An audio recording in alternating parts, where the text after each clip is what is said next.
नरखेड नगरीतील इंदिरानगर भागात बनलेला हा नवीन रस्ता आणि रस्त्याच्या बाजूला पडलेले हे मटेरियल. नमस्कार, मी शेखर पाटील सध्या नरखेड शहरातील इंदिरानगर या परिसरात आलेलो आहे. तुम्ही पाहू शकता गेल्या 5-6 महिन्याआधी हा रोड बनलेला होता संपूर्ण आणि आता रस्त्याच्या दोन्ही बाजूला या ठिकाणी चेकर्स लावलेले आहे नागरिकांच्या म्हणण्यानुसार.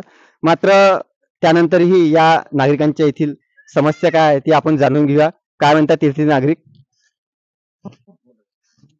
भाऊ, नेमक्या काय समस्या आहे तुमच्या?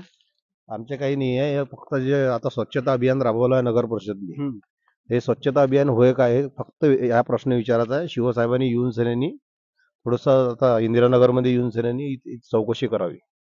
अच्छा भाऊ, काय म्हणणं आहे भाऊ तुमचं? येत्या 6 तारखेला इंदिरानगरमध्ये बजरंगबलीचा कार्यक्रम आहे आणि पालखीची निवडणूक काढणार आहे. त्यानंतर अगर पालखी इथून जाणार आहे तर या त्रास आम्हाला सहन करावा लागेल का? आणि हे उचलून टाकलं पाहिजे लवकरात लवकर 6 तारखेपर्यंत. ह्याच्यासाठी आपण हे तक्रार करत आहे त्या गोष्टीची. तर तुम्ही पाहू शकता हा रस्ता इथे बनलेला आहे. मात्र रस्त्यावर हा रस्ता बघा किती मोठा आहे आणि या रस्त्याच्या बाजूला हा गिट्टीचा ढिगारा पडलेला आहे. यांची प्रशासनाकडे एक मागणी आहे, नगर प्रशासनाकडे, की या ठिकाणी तुम्ही पाहू शकता जनावर या ठिकाणी घाण करतात. रस्ता छोटासा झालेला आहे, रस्ता संपूर्ण बनलेला आहे, मात्र या रस्त्यावरील गिट्टी आहे, काही चेकर्स आहे, काही चुरी पडलेले आहे. यामुळे या परिसरातील नागरिकांना त्रास होत आहे. आणि काही दिवसानंतर या परिसरामध्ये कार्यक्रम होणार आहे, दिंडी निघणार आहे. तर या परिसरातील नागरिकांची मागणी आहे की नगर प्रशासनाने लवकरात लवकर त्यांचे कर्मचारी या वार्डामध्ये पाठवावं. आणि तुम्ही पाहू शकता या वार्डाची स्वच्छता पाहून घ्या तुम्ही, किती घाण पसरली या ठिकाणी. लवकरात लवकर यांची मागणी आहे. आणखी काही नागरिकांशी आपण चर्चा करूया, काय म्हणतात ते. हो, मला असं म्हणायचं आहे, ज्या पद्धतीने आपण मागच्या वेळेस ह्या रोडचं जे डांबरीकरणसाठी जी तक्रार केली होती, त्या म्हणण्यानुसार शिवसाहेबांना तक्रारीनुसार तर डांबरीकरण व्यवस्थित करून दिलं, पण त्याच्यानंतरची जी स्वच्छता आहे किंवा त्याच्यानंतरचे जे पूर्णपणे काम आहे ते मला तरी नाही वाटत का पूर्णपणे काम झालेलं आहे. जसं तुम्ही पाहू शकता इकडे आता ह्या गिट्टीचा ढिगारा पडला आहे. ह्या गिट्टीच्या ढिगाऱ्यावर सगळे कुत्रे डुकरं घाण करते.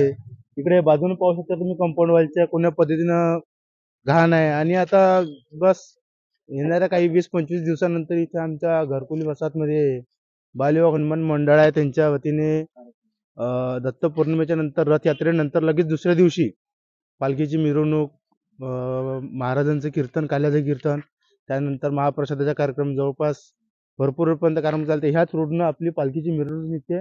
त्या रोडपासून येते सुरुवातीपासून, तिथून पासून तर पूर्ण इंदिरानगरमध्ये हा रोड, आतमधला रोड, पूर्ण रोडनं घुमते. आता अशा कंडिशनमध्ये जर ह्या रोडची व्यवस्था जर अशी राहील तर पालखीच्या मिरवणुकीचे जे नागरिक राहतील, जे भक्तगण राहतील, त्यांना या गंदगीचा किती त्रास होईल, मला हे विचारायचं आहे. आणि अपेक्षा एवढीच करतो की 6 तारखेच्या अगोदर हे सगळे रोडवरची गंदगी, हे गिट्टीचे ढिगारे किंवा जे बी काही तुम्हाला दुर्गंधी दिसत आहे, त्या दुर्गंधीची स्वच्छता करून द्या. परंतु आता सध्या नगर परिषद सध्या निवडणुकीच्या कामकाजामध्ये व्यस्त झालेली आहे. तर बरोबर. काय वाटते तुम्हाला, तुमच्या विनंतीला मान मिळेल का? नाही, मान मिळो अथवा न मिळो, पण आमचं काम आहे पाठिंबा करणं, आमचं काम आहे पाठपुरावा करणं, आणि आम्हाला ते करूनच पाहिजे. ते भले आचारसंहिता लागो, निवडणूक लागो, सगळे कर्मचारी बिझी असो, फ्री असो, आम्हाला काही देणं घेणं नाही आहे. पण आमची जी तक्रार आहे, आणि हर वर्षी आहे बरं, असं नाही का बाबा पहिल्याच वर्षी आहे तर आम्ही तक्रार करून राहिलो आहे. हर वर्षीच आहे. आम्हाला एकदा नगरसेवकाला एक भेट द्यावी लागते की भाऊ इथून असे असं प्रोग्राम आहे, तर ते शिपर समाजाचे जे काही कर्मचारी आहेत त्यांना पाठवून ते करून देते. पण आता ह्या वेळेस भले कोण आहे, काय आहे, आचारसंहिता सुरू आहे, काय सुरू आहे, त्याची घेणं नाही आहे. पण आम्हाला जी स्वच्छता आहे ती स्वच्छता लागेल. महत्वाचं म्हणजे वार्डामध्ये इतका मोठा परिसर आहे, स्वच्छता असणं खूप गरजेचं आहे. मोस्ट आणि इम्पॉर्टंट. मला सांगा, तुमच्या वार्डामध्ये या ठिकाणी कुठे कचरा पेटी वगैरे ठेवल्या आहे का कुठे? एकही कचरा पेटी नाही आहे. त्या जिथून हा प्रभाग सुरू होते तिथून जिथं प्रभाग खतम होते तिथपर्यंत तुम्ही सर्वे करून घ्या, इन्क्वायरी करून घ्या, तुम्हाला एकाही ठिकाणी डस्टबिन भेटणार नाही. मग नागरिक घरातून निघणारा जो कचरा आहे तो कुठे टाकतात मग? ठीक आहे ना, जोपर्यंत कचरा गाडी येते तोपर्यंत कचरा गाडी येऊन टाकते, त्याच्या व्यतिरिक्त मग इकडे टाकतेच भाऊ साईडनं बाहेर फेकतात, म्हणजे पुन्हा घाण होतो. होतेच, निर्माण होते. म्हणजे ते गाडी घेऊन काही अर्थ म्हणजे मला सांगा, येते बी तर अशा टाइममध्ये येते का कोणी बिचार झोपूनच राहते, कोणी झोपून उठायचीच राहते, अच्छा. कोणी आपल्या कामातच राहते, कोणी कामाला बी चालले जाते. अशा कंडिशन मध्ये येते.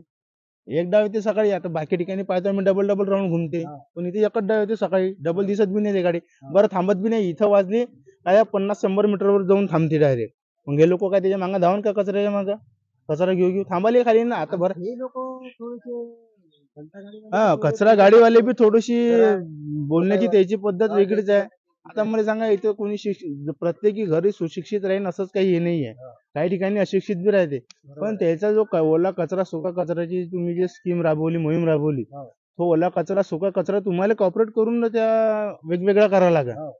सर्व नागरिकांना नाही समजणार नाही गोष्टी, तर ते लोक त्याच्यावर बी म्हणजे हे करते, भांडण करते, बोलून बसते नागरिकांना. असा विषय आहे भाऊ. तर नरखेड येथील इंदिरानगर परिसरातील नागरिकांच्या समस्या तुम्ही बघितल्या. त्यांचं प्रशासनाकडे एकच मागणं आहे की लवकरात लवकर हा रस्ता तर बनला लाखो करोड रुपये खर्च करून, मात्र काही हजार रुपयाची या ठिकाणी गिट्टी पडलेली आहे, चोरी पडलेली आहे, ती लवकरात लवकर यांनी उचलावी. यांना त्रास होतो आहे. ते म्हणतात की नगर परिषदेचे कर्मचारी कुठल्याही कामात अडकलेले असतात, परंतु प्रशासनाने त्यांनी लवकर या ठिकाणी पाठवावे. हा जो कचरा या ठिकाणी पडलेला आहे, हा रस्ता संपूर्ण स्वच्छ करावा. या व्हिडिओच्या माध्यमातून त्यांनी नगर प्रशासनाला ही विनंती केली आहे. पाहूया नगर प्रशासन किती दिवसामध्ये, किती तासामध्ये या वार्डामध्ये पोहोचतात आणि या नागरिकांच्या मागण्या त्या मान्य करतात. कॅमेरा पर्सन राहुलसह मी शेखर पाटील, न्यूज नरखेड.